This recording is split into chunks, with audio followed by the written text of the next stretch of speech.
Tollywood character artist Surekha వాణి కూతురు Supritha నెటిజన్లకు సుపరిచితురాలు. Social మీడియాలో ఈమెకు మంచి ఫ్యాన్ ఫాలోయింగ్ ఉంది.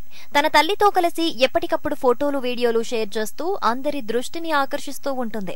మొన్న మధ్య సురేఖ వాణి రెండో పెళ్లి చేసుకోబోతుంది అంటూ పుకార్లు వినిపించినప్పుడు సుప్రీత సోషల్ మీడియాలో వారందరికీ గట్టి కౌంటర్ ఇచ్చింది. అమ్మకి తన కెరియర్ కంటే నా కెరియర్ మీదనే ఎక్కువ ఫోకస్ అని చెప్పుకొచ్చింది. ఇక రెండవ పెళ్లి పూర్తిగా అమ్మ తీసుకునే నిర్ణయం, అది తనకే వదిలేస్తాను అని చెప్పింది సుప్రీత. నాకైతే ఖచ్చితంగా అమ్మకి రెండో పెళ్లి చేయాలని ఉంది. అయితే ఏం జరుగుతుంది అన్నది టైం డిసైడ్ చేస్తుంది అని చెప్పింది సుప్రీత. తాజాగా మరణించిన తండ్రి గురించి తలుచుకుంటూ ఒక ఎమోషనల్ పోస్ట్ ను షేర్ చేసింది సుప్రీత. మా నాన్న చనిపోయినప్పుడు తలకొరువి పెట్టడానికి కూడా ఎవరూ ముందుకు రాలేదు. అందుకే నేనే పెట్టాను. నాన్న తరపు బంధువులు కనీసం చివరి చూపు చూసేందుకు కూడా రాలేదు.